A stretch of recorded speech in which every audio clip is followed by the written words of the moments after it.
Okay, so pumasok yung 18 Marines, ano, ay sinama ni Senator Pia Cayetano, ano? Sige, sige.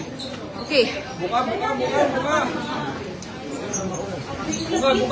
Okay, so nakapasok yung mga 18 Marines na kasama sa guests, ano, for the Blue Ribbon Committee at isinama sila ni Senator Pia Cayetano. Up. Ay, oh my God! Senator, at dito siya, Secretary John Vic Remulla at pinipigil siya, Senator Robin Padilla. Oh my God! Magandang gabi po sa inyong lahat. Napakarami po ang nagre-request tungkol sa kung ano ang nakikita ng ating tarot sa ating gobyerno. So, pag sinabi pong gobyerno, ito ay pangkalahatan na po. Ito po ay isang baliktad na sitwasyon kung saan ang aakalain po ng ang aakalain po ng iba ay nananahimik. Ito po ay pananahimik ng isang dating sitwasyon. Yan nakita nyo, nakabaliktad.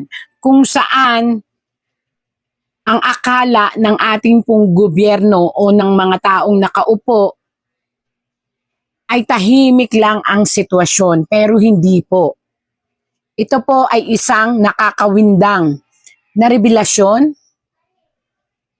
kung saan ang mga tao o politiko na dating umusig. Lilinawin ko pa. Ito ay isang sitwasyon ng isang politika o politiko.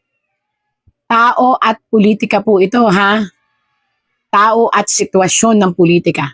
Kung saan ang akala nila ay nakukuha nila ang simpatsya ng mamamayang Pilipino. Ito po ay mga nakaupo kung saan pinipilit nila na habulin ang mga sitwasyon upang maging karapat-dapat sila at maging maganda sa mata ng mga tao. Kaya lang po mababaliktad po at matutwist. Bakit? Matutwist, mababaliktad ang sitwasyon. Hindi na nila mapapaikot ang mga tao na maniwala. Aroy, bakit ganito? Lalong sisiklab ang galit sa puso ng mga tao sa mga nakaupo na may kinalaman sa flood control. Ibig sabihin po, hindi mamamatay ang usapin ng flood control at ng korupsyon. Sa halip, ito ay bubuhay ng mga patay. Ano yung bubuhay ng mga patay? Ang ibig sabihin po dito, may mga maglulutangan o maglalabasan na mga tao. Ayan po yung mga tao na nawalan ng buhay. Ibig sabihin po, ang ating gobyerno ay malulugmok sa isang sitwasyon kung saan mabiblame sa kanila ang lahat ng mga namatay na tao. At mula dito, mag-iisip na po ang sambayanang Pilipino upang lalong magkaroon ng malalim, ito, kaya nga po sabi dito, malalim na pagdarasal na magbago ang ating gobyerno. Uulitin ko po ha, malinaw. Mga namatay na tao po ito. Maraming namatay na tao na muling mabubuhay. Ibig sabihin mabubuhay, hindi yung kanilang katawan, hindi yung kanilang kaisipan. Kung hindi mabubuhay ang mga kwento at mabubuhay ang mga taong lalaban para sa kanila upang mabigyan sila ng hustisya. At again and again po, kaya nga po nakalagay ito, ang mabiblame po ay ang gobyerno natin o ang mga nakaupo sa gobyerno natin. Ito po ang nakita ng tarot.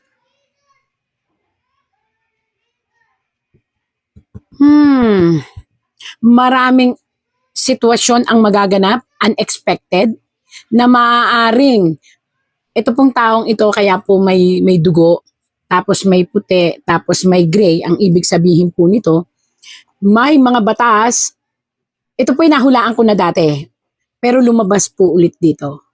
Ang ating gobyerno ay masusupresa sa isang batas na international.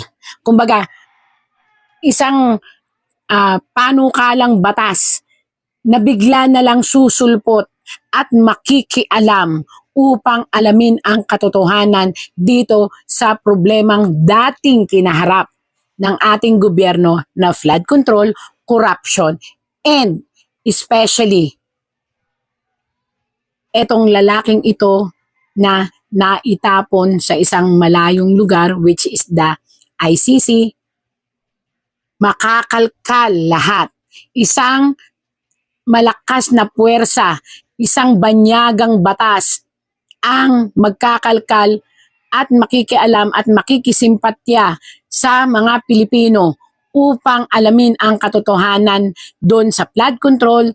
Tatlo po yun sa flood control, doon sa corruption, kung ano man pong corruption ng mga sangay-sangay ng gobyerno, at sa pagkakulong ng isang matandang lalaki na ngayon po ay nagdurusa at may dinaramdam sa kanyang katawan, lalo na sa kanyang dugo. Yan. Yan po ang nakita ng tarot. Isang lalaki, again, politics po to. Isang lalaki ang ngayon ay wala sa posisyon pero siya'y nananatiling binoto ng bayan, ng mga tao, isa siyang batang lalaki. Ang magiging matinding kalaban ng ating gobyerno at delikado ang buhay niya. Mag-ingat po ito.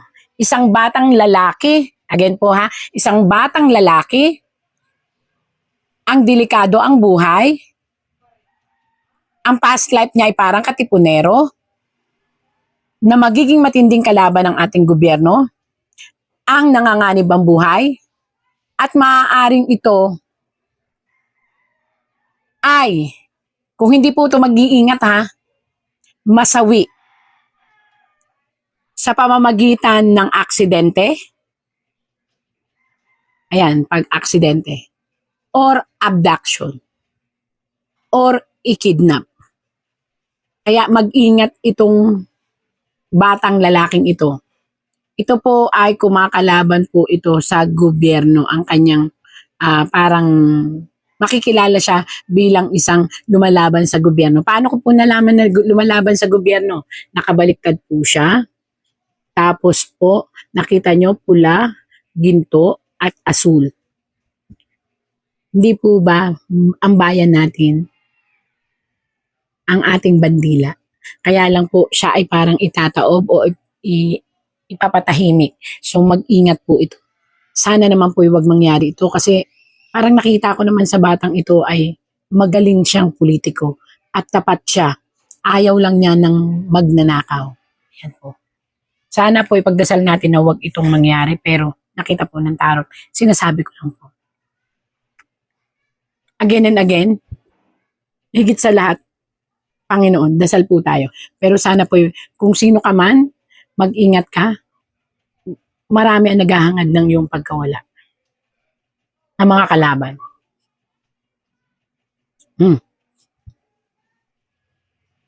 Isang muling pagbabalik ng nakapink na babae.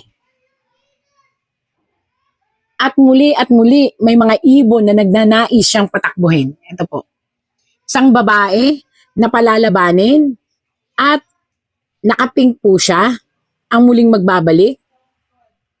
At dati siyang kasama ng mga dilaw. Dilaw ba 'to? Ayan. Naging part din siya ng mga dilaw. Ayan po, dilaw. Pero siya nakasuot ng pink. So, babae po siya. Na yun ang sinisignifies ngayon ng kanyang grupo. At kaya po mayroong espada at may mga ibon. May mga umaawit sa kanya na siya ay tumakbo. Pero again and again po, ayon po sa tarot, hindi na po niya panahon. Sana noon, panahon po niya. Pero ngayon po, baka sasabihin na naman nila, hindi na pala niya panahon, paano mo nalamang hindi panahon? Nakita niyo po ito? Papaliwanag ko po sa inyo para mabigyan ng liwanag. Nakita niyo po itong punong ito? Itong puno pong ito ay dapat noon pa. Pero dapat ito ay lumago at namunga. Kaso hindi nga po siya noon nakapasok. Pero dapat noon nakapasok siya. Kung ngayon siya tatakbo at lalaban dahil sa mga ibon na ito, ayun po yung mga ibon. Ito po yung mga ibon. Yun yung mga nag-wit, maring nagpapayo sa kanya. Maniwala po kayo't sa hindi. Hindi po siya magtatagumpay. Saan? Sa puso ng masa. Bakit? Kasi po, mahahati ang puso ng masa in accordance po dito sa politikang ito na sinasabi ko po sa inyo, kailangan niyang pag-isipan na huwag siyang makinig sa mga ibon na yun. Dahil napakaraming problema ang kanyang sasagupain at hindi na po ito ang tamang panahon para sa kanya.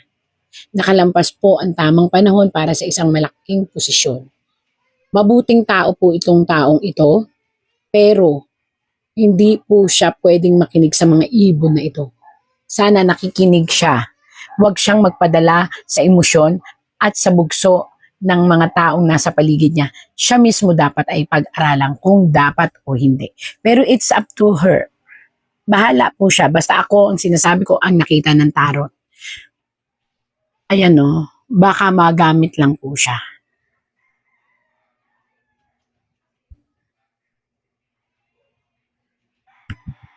Tatlong malalaking bansa ang magsasanib puwersa. Tatlong malalaking bansa ang magsasanib na puwersa upang mapalabas ang ating dating President Duterte. At susuportahan ito ng ibang mga karatig na maliliit na bansa.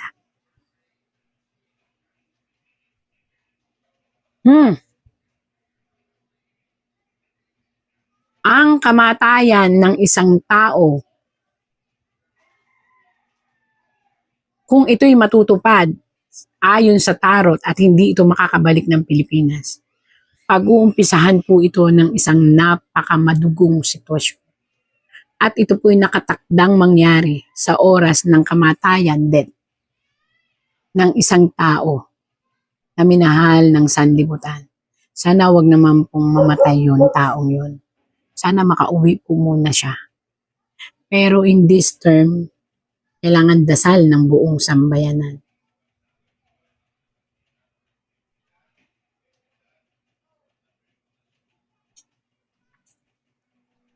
Pagbagsak po, ito po nakabaliktad.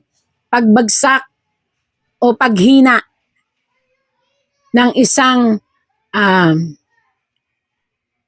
namumunong mga mambabatas. Maaring alam nyo na to, ang ICC. At yun po ay naihula ko na before. Ngayon, bumalik ulit. Ang ibig sabihin po nito, mararamdaman ng ICC na napakalaking damage sa kanila ang sitwasyon ng paggalaw nila sa dating presidente. At mula dito, magigising po sila. Ang masakla po sa pagkagising nila, marami na po ang magsusunuran ng mga bansa upang hindi sila arugain o tanggapin bilang isang kasanib na patas, talilitis sa bawat bansa. At maaaring ang kahinatnan po nito, kung hindi ito palitan, ito ay buwagin. Pero ito po ay, kaya nga nakalagay po dito, ito po ay pinag-iisipan ng mga bansa. Hindi po isang bansa, hindi dalawang malalaking bansa na sasama ng maliliit pang bansa.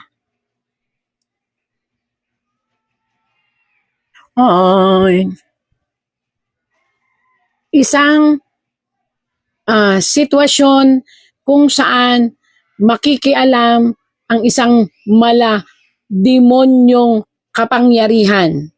Ayan po papaliwanag ko sa inyo. Demonyong kapangyarihan. Bakit po demonyong kapangyarihan? Ibig sabihin po nito, ito ay isang kapangyarihan na malakas, sobrang lakas. Hindi po ito kapangyarihan ng pera lang. Ito po ay kapangyarihan ng pagiging absolute, malakas na kapangyarihan po ang parating na didisiplina sa babae at lalaki. At ito po ay matatanggap, nako, bago matapos ang terms ng babae at lalaki. Isang matinding, hindi ko alam kung gulo po ito, ano nga as in parang, kumbaga sa isang sitwasyon na matindi, mabalasik, as in, nakakatakot. Ang bigla na lang po ito mag-emerge at ang magiging target nito, maaring batas din po ito, maaring isang bansa din po ito. Basta matindi po ito, kumbaga, kaya malademonyo sinasabi is hindi po pwedeng i-stop.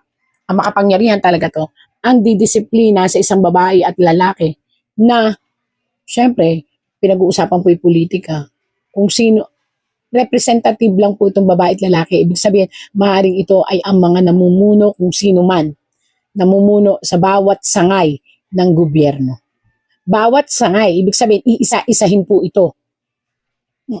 Kaya hindi po, pero magiging hustisya ito para sa mahihirap. Kaya nako, yung pong mga nakaupo na sa tingin ninyo kayo'y corrupt, sa tingin ninyo kayo may nagawang hindi maganda, sa tingin ninyo po ay may natapakan tayo sa gobyerno. Mayroon pong parating na matinding disiplina na haharapin ng mga nagkasala. Ito po. Yung po ang nakita sa ating gobyerno ngayon. Politika pa rin. Ayan. Ano pa sa labas? Again and again, may nananahimik na bansa. 2 ang muling mag-iiringan. Apektado tayo dahil sa ekonomiya. Maring ito yung Iran or Iraq. Sinabi ko na to dati, naulit-ulit po.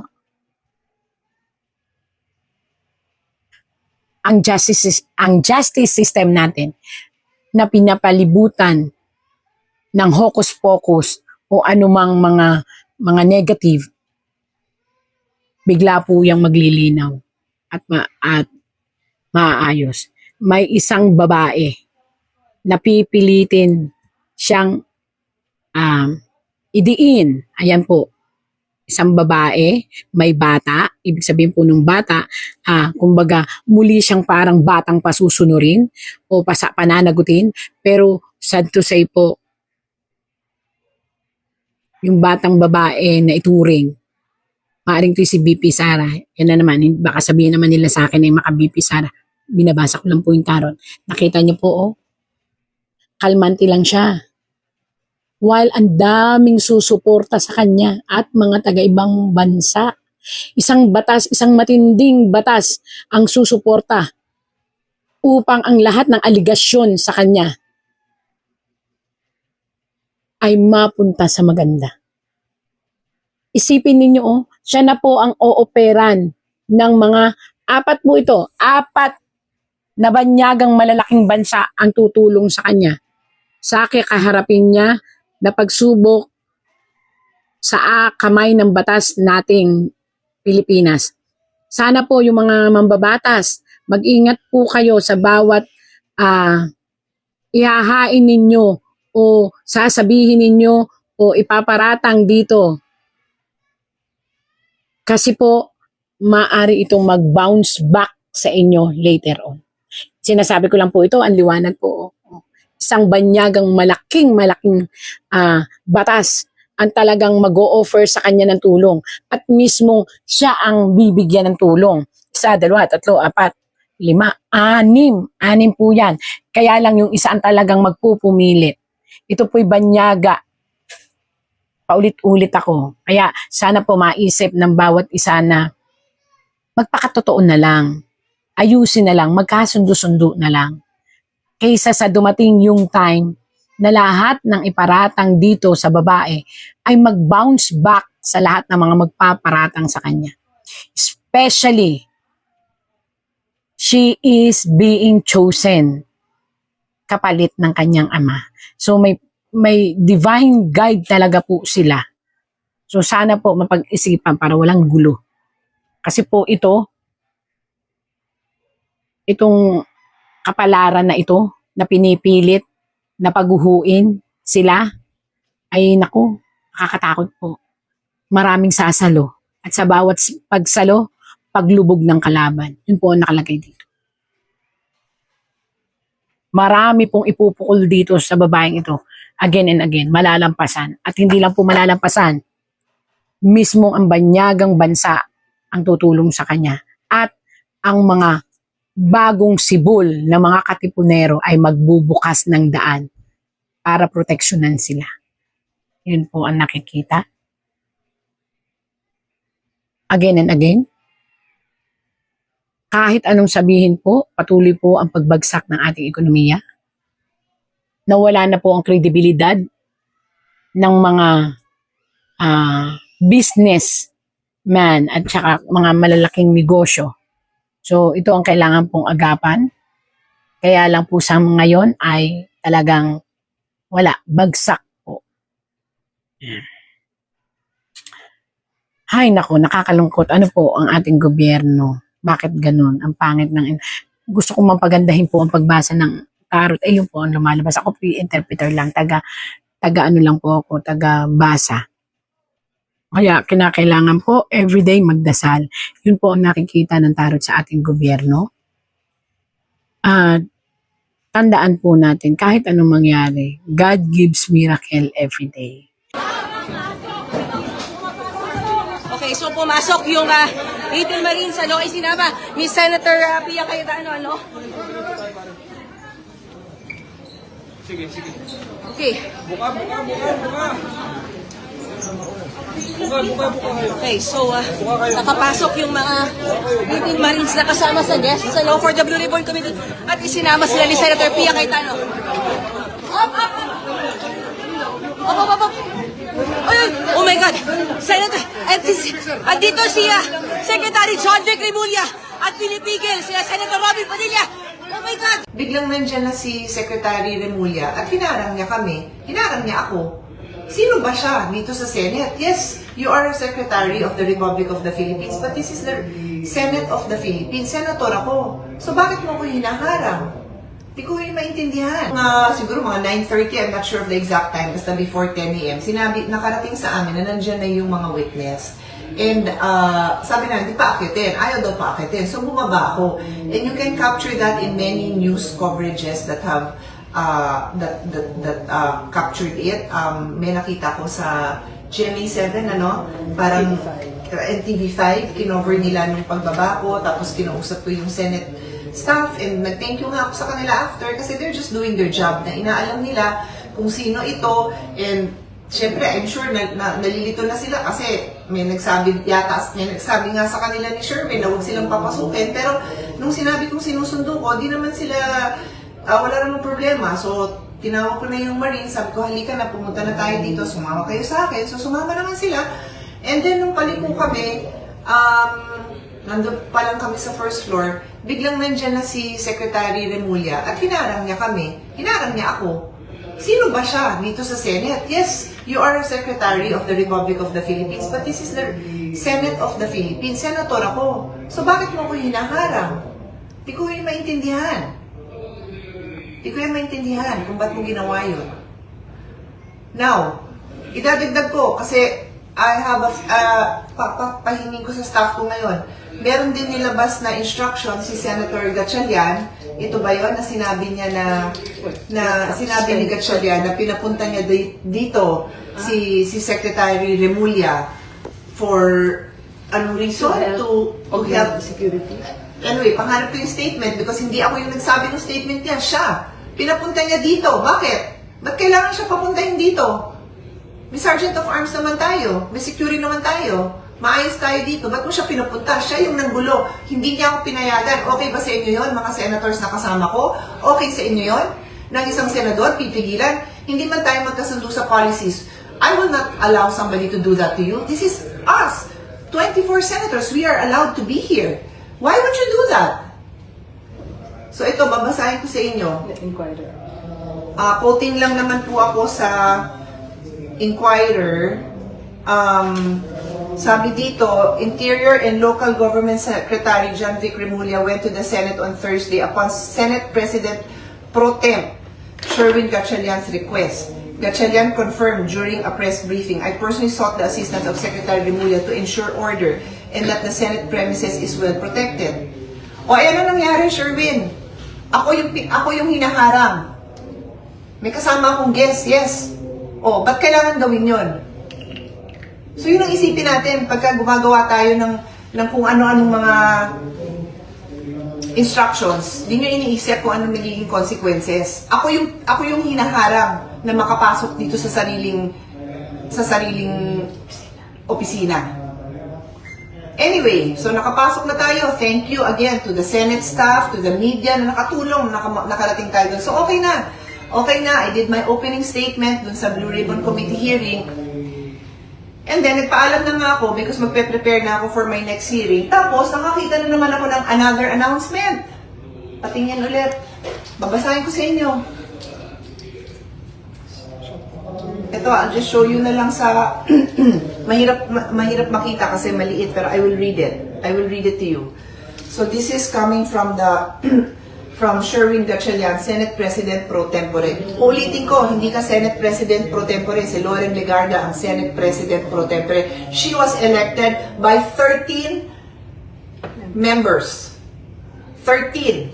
You were never elected by 13. Alam mo yan. So, Senate President Pro Tempore si Loren, hindi ikaw, Sherwin.